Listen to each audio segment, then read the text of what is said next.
नमस्कार दोस्तों, मैं नीलेश मटेले आप सभी का स्वागत करता हूं। जी हाँ दोस्तों, आज मैं लेकर आया हूं रश्मि रथी का द्वितीय सर्ग। और उससे पहले आप सभी का साहृदय धन्यवाद देना चाहता हूं एवं आभार व्यक्त करना चाहता हूं कि आप लोगों ने जो प्यार, जो आशीर्वाद मेरे रश्मि रथी प्रथम सर्ग को दिया है। आशा करता हूं कि भविष्य में भी इसी तरह का प्यार एवं आशीर्वाद आप सभी देते रहेंगे और इसे बढ़ाते रहेंगे। तो आइए अब चलते हैं रश्मि रथी के द्वितीय सर्ग की तरफ। मित्रों, रंग ढंग से तो कर्ण को यह ज्ञात हो चुका था कि गुरु द्रोणाचार्य निश्चल होकर उसे धनुर्विद्या नहीं सिखाएंगे। इसलिए शस्त्रास्त्र सीखने को वह उस समय के महाप्रतापी वीर परशुराम जी की सेवा में पहुंचा। परशुराम संसार से अलग होकर उन दिनों महेंद्रगिरी पर्वत पर रहते थे। उनका प्रण था कि ब्राह्मणेतर जाति के युवकों को शस्त्रास्त्र की शिक्षा नहीं दूंगा। किंतु जब उन्होंने कर्ण का तेजोदीप्त शरीर और उसके कवच कुंडल देखे, तब उन्हें स्वयं भासित हुआ कि यह ब्राह्मण का बेटा होगा। कर्ण ने गुरु की इस भ्रांति का खंडन नहीं किया। वह मां के पेट से ही स्वर्ण के कवच और कुंडल पहने जन्मा था। शस्त्रास्त्र की शिक्षा तो परशुराम जी ने उसे खूब दी, लेकिन एक दुर्भाग्यपूर्ण घटना ने भंडा फोड़ कर दिया। बात यह हुई कि एक दिन परशुराम कर्ण की जंघा पर सिर रखकर सोए हुए थे। इतने में एक कीड़ा उड़ता हुआ आया और कर्ण की जंघा के नीचे घुसकर घाव करने लगा। कर्ण इस भाव से निश्चल बैठा रहा कि हिलने डुलने से गुरु की नींद न उचट जाए। किंतु कीड़े ने उसकी जांघ में ऐसा गहरा घाव कर दिया कि उससे लहू बह चला। पीठ में गर्म लहू का स्पर्श पाते ही परशुराम जाग पड़े और सारी स्थिति समझते ही विस्मित हो गए। उन्हें लगा कि इतना धैर्य ब्राह्मण में कहां से आ सकता है। अवश्य ही कर्ण क्षत्रिय अथवा किसी अन्य जाति का युवक है। कर्ण सत्य को और नहीं छिपा सका तथा उसने गुरु के समक्ष सारी बातें स्वीकार कर इस पर परशुराम शांत नहीं हुए और उन्होंने यह शाप दे डाला कि ब्रह्मास्त्र चलाने की जो शिक्षा मैंने दी है उसे तू अंतकाल में भूल जाएगा।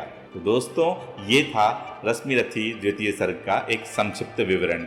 आइए अब श्री दिनकर जी की पंक्तियों के माध्यम से सुनते हैं रश्मि रथी का द्वितीय सर्ग।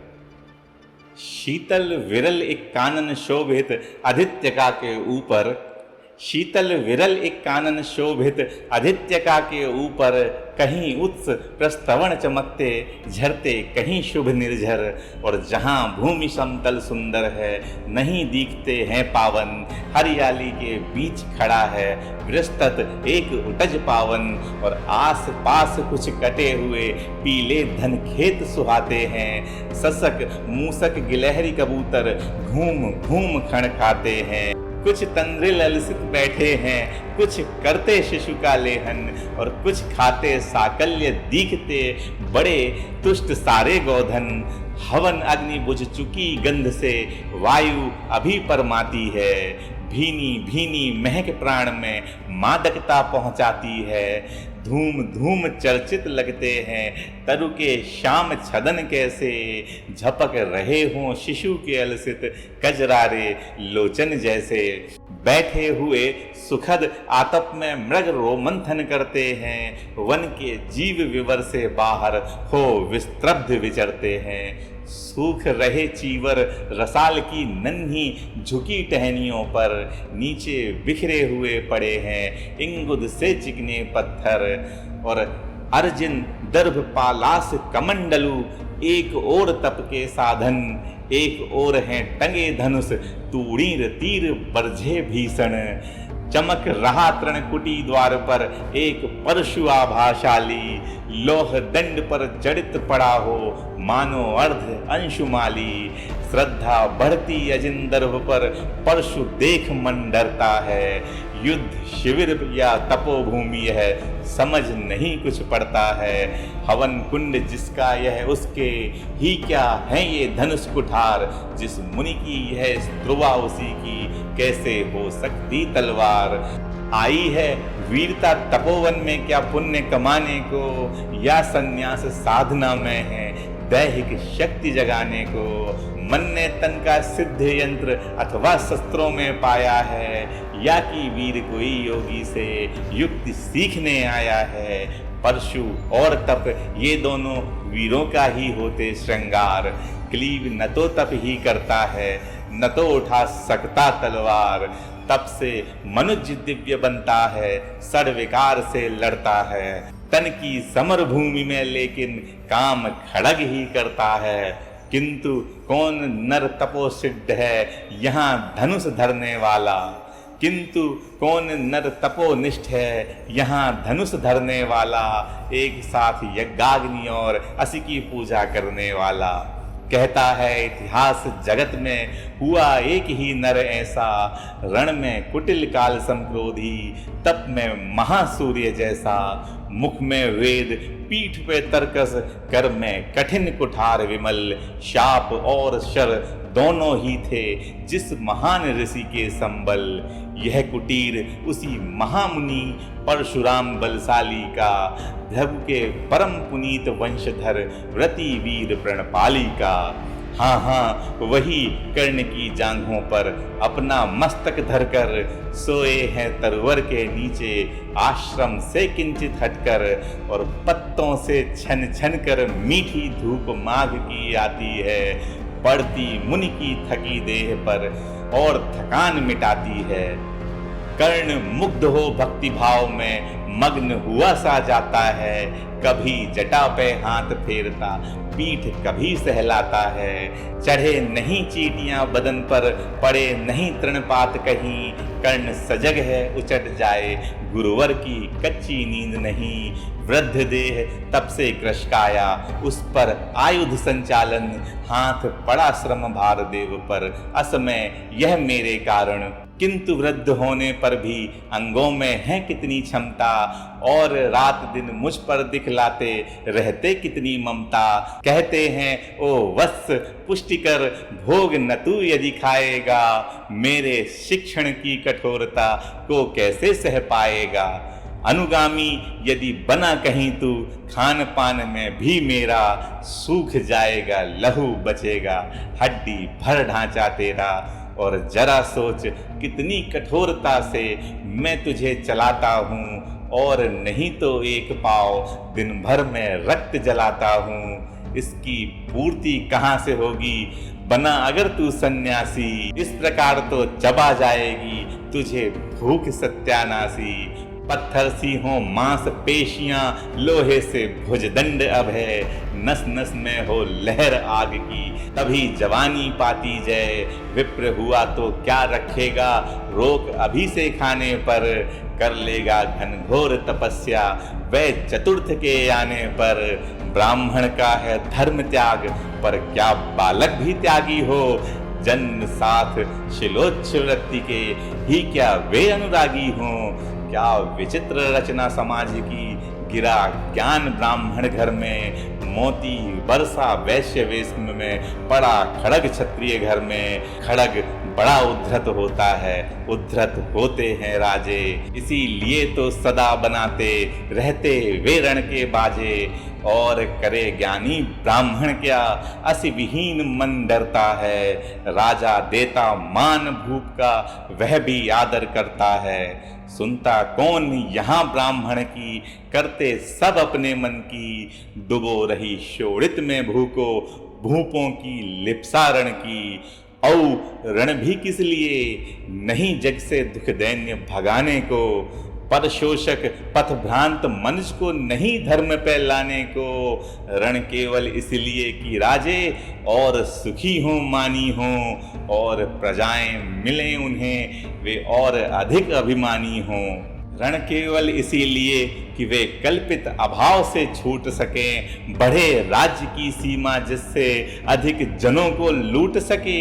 रण केवल इसीलिए कि सत्ता बढ़े नहीं पत्ता डोले, भूपों के विपरीत न कोई कहीं कभी भी कुछ बोले।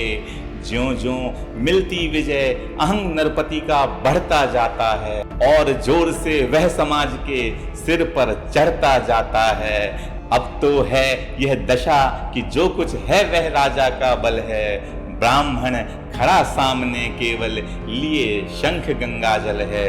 कहाँ तेज ब्राह्मण में अविवेकी राजा को रोक सके, धरे कुपथ पर जभी पांव वह तत्क्षण उसको रोक सके।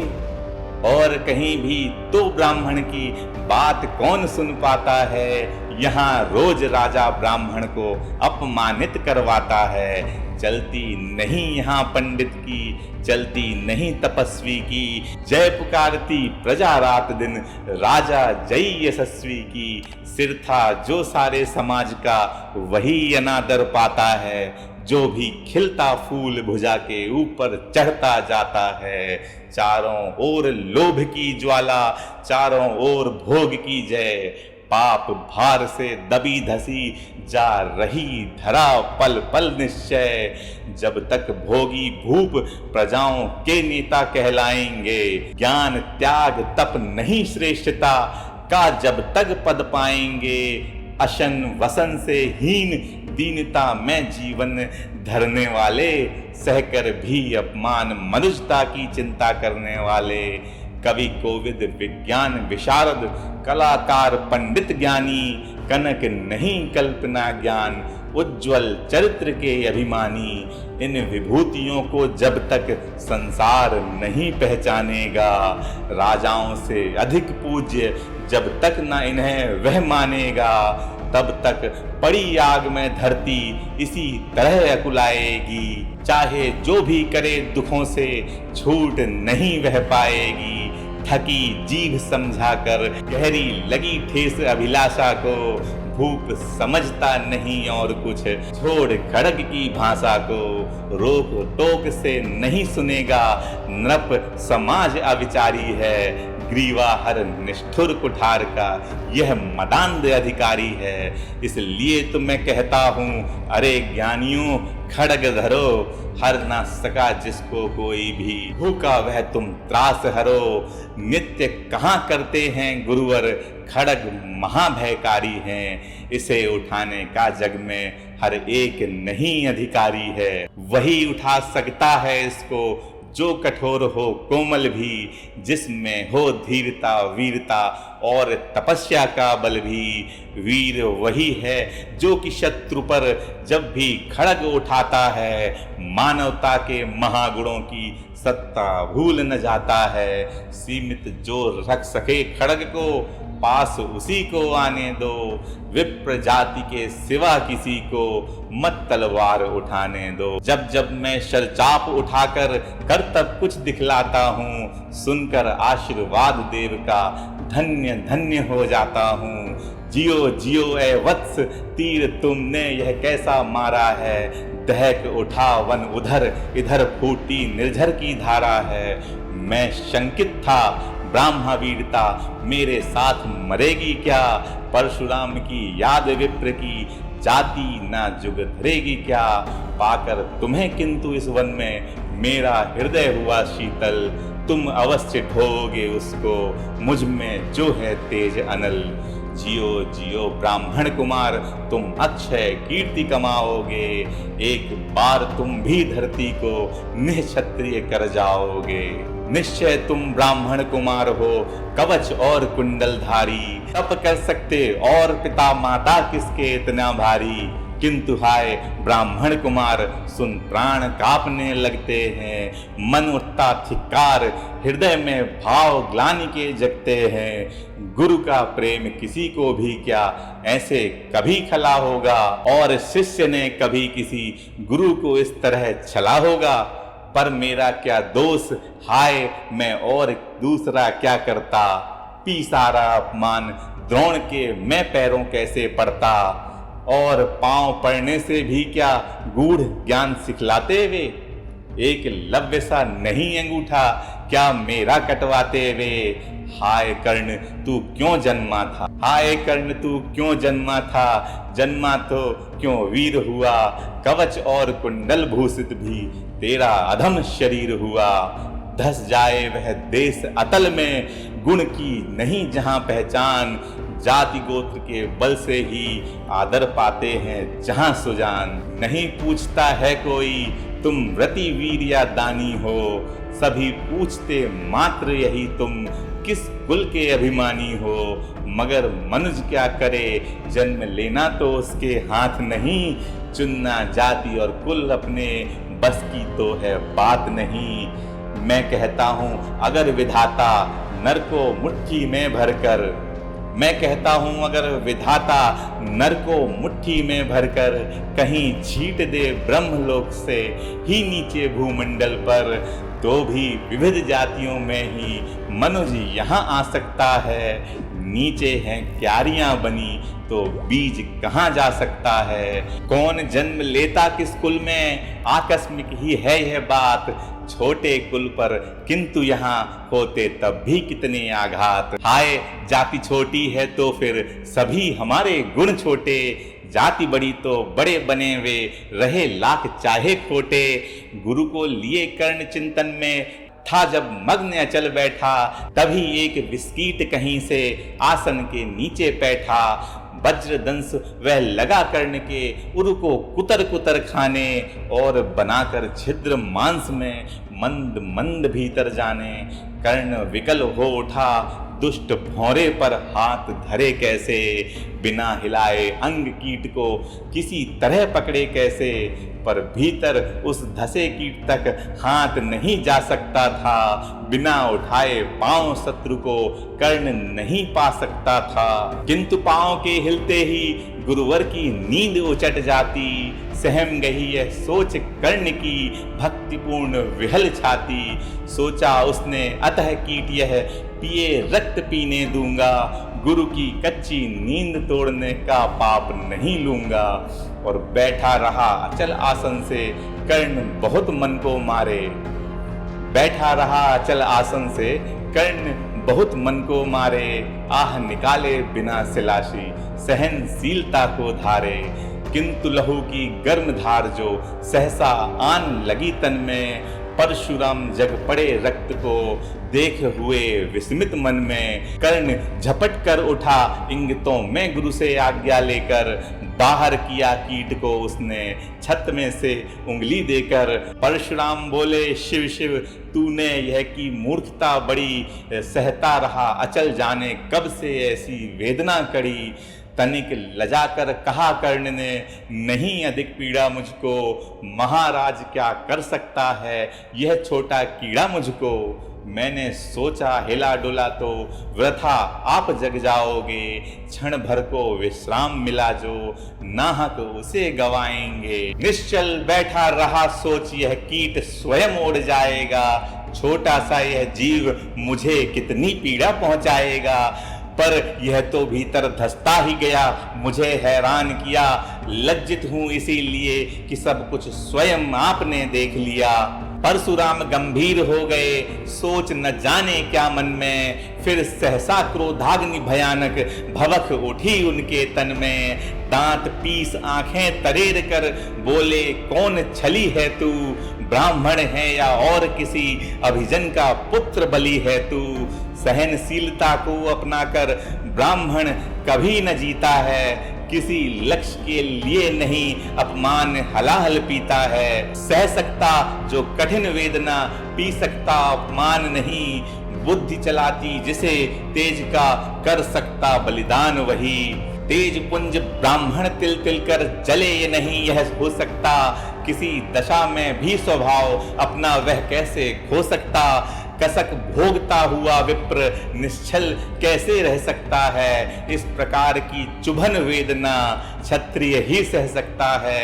तू अवश्य क्षत्रिय है पापी, बता न तो फल पाएगा। परशुराम के कठिन शाप से अभी भस्म हो जाएगा। क्षमा क्षमा हे देव दया में गिरा कर्ण गुरु के पद पर। मुख विवर्ण हो गया अंग कांपने लगे भय से थर थर। और सूत पुत्र में शूद्र कर्ण हूँ, करुणा का अधिकारी हूँ। जो भी हूँ पर देव आपका अनुचर अंतेवासी हूँ। छली नहीं मैं हाय, किंतु छल का ही तो यह काम हुआ। आया था विद्या संचय को, किंतु व्यर्थ बदनाम हुआ। बड़ा लोभ था बनु शिष्य में कार्तवीर्य के जेता का। तपोदीप्त शूरमा विश्व के नूतन धर्म प्रणेता का।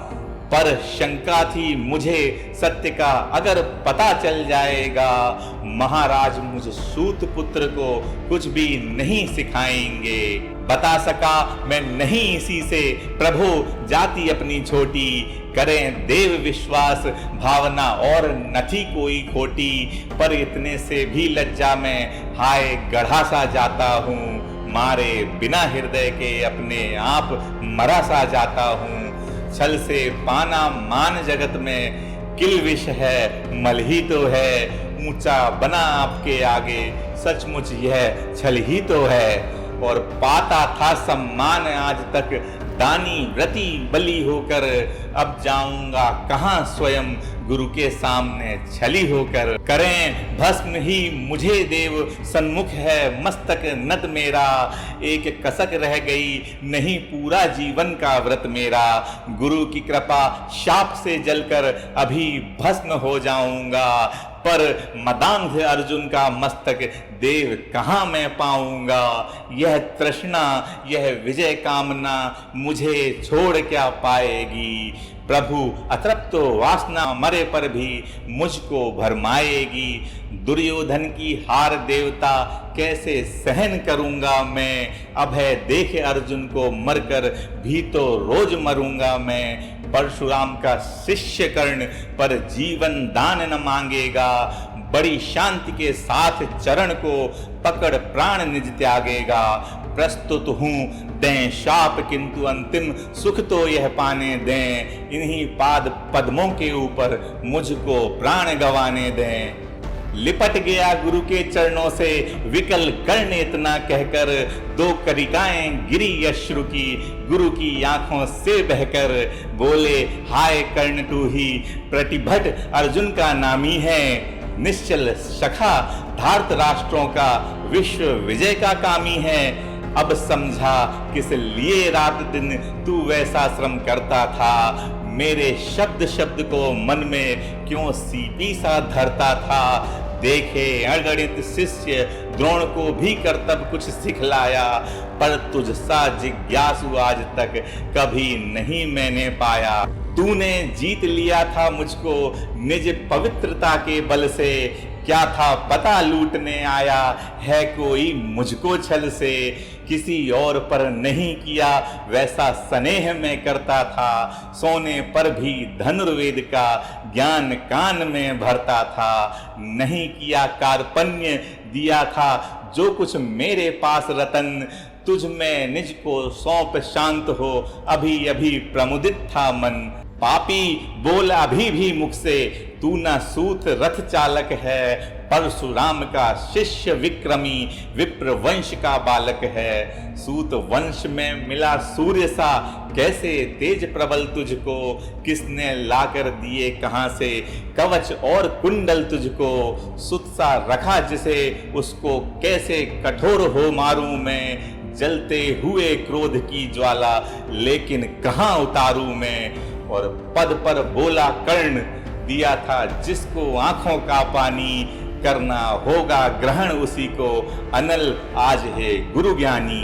बरसाइए अनल आंखों से सिर पर उसे संभालूंगा, दंड भोग जल कर मुनि सत्तम छल का पाप छुड़ा लूंगा।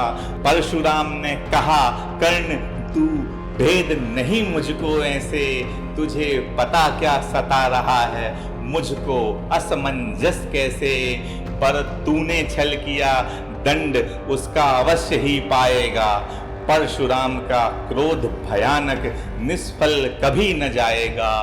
मान लिया था पुत्र इसी से प्राण दान तो देता हूँ, मान लिया था पुत्र इसी से प्राण दान तो देता हूँ, पर अपनी विद्या का अंतिम चरम तेज हर लेता हूँ। सिखलाया ब्रह्मास्त्र तुझे जो काम नहीं वह आएगा, है यह मेरा साप समय पर उसे भूल तू जाएगा।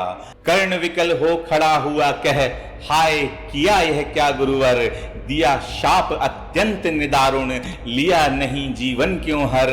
वर्षों की साधना साथ ही प्राण नहीं क्यों लेते हैं, अब किस सुख के लिए मुझे धरती पर जीने देते हैं। परशुराम ने कहा, कर्ण यह शाप अटल है सहन करो, जो कुछ मैंने कहा उसे सिर पर ले सादर वहन करो। इस महेंद्र गिरी पर तुमने कुछ थोड़ा नहीं कमाया है, मेरा संचित निखिल ज्ञान तूने मुझसे ही पाया है। रहा नहीं ब्रह्मास्त्र एक, इससे क्या आता जाता है, एक शस्त्र बल से ना वीर कोई सब दिन कहलाता है।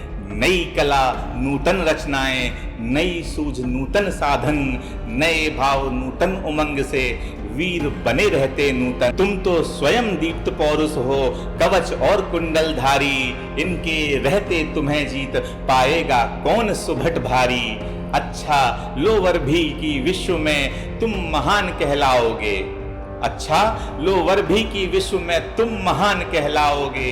भारत का इतिहास कीर्ति से और धवल कर जाओगे। अब जाओ लो विदा वत्स, कुछ कड़ा करो अपने मन को, रहने देते नहीं यहाँ पर हम अभिशप्त किसी जन को। हाय छीनना पड़ा मुझी को, दिया हुआ अपना ही धन, सोच सोच कर यह बहुत विकल हो रहा, नहीं जाने क्यों मन। व्रत का पर निर्वाह कभी ऐसे भी करना होता है, इस कर से जो दिया उसे उस कर से हरना होता है। अब जाओ कर्ण तुम कृपा करके मुझको निःसंग करो, देखो मत यूं सजल दृष्टि से व्रत मेरा मत भंग करो। आह बुद्धि कहती कि ठीक था जो कुछ किया, परंतु हृदय मुझसे कर विद्रोह तुम्हारी मना रहा, जाने क्यों जय। अनायास गुणशील तुम्हारे मन में उगते आते हैं, भीतर किसी अश्रुगंगा में मुझको बोर नहलाते हैं। जाओ जाओ कर्ण मुझे बिल्कुल असंग हो जाने दो, बैठ किसी एकांत कुंज में मन को स्वस्थ बनाने दो। भय है तुम्हें निराश देखकर छाती कहीं न फट जाए, फिरा न लू अभिशाप पिघल कर वाणी नहीं उलट जाए। इस प्रकार कह परशुराम ने फिरा लिया अपना आनंद, जहां मिला था वहीं कर्ण का बिखर गया प्यारा सपना। छूकर उनका चरण कर्ण ने अर्ध अश्रु का दान किया, और उन्हें जी भर निहार कर मंद मंद प्रस्थान किया। परशुधर के चरण की धूली लेकर उन्हें अपने हृदय की भक्ति देकर, निराशा से विकल टूटा हुआ सा किसी गिरी श्रृंगा से छूटा हुआ सा, चला खोया हुआ सा कर्ण मन में, कि जैसे चांद चलता हो गगन में, कि जैसे चांद चलता हो गगन में। नमस्ते, जय श्री राम, जय हिंद।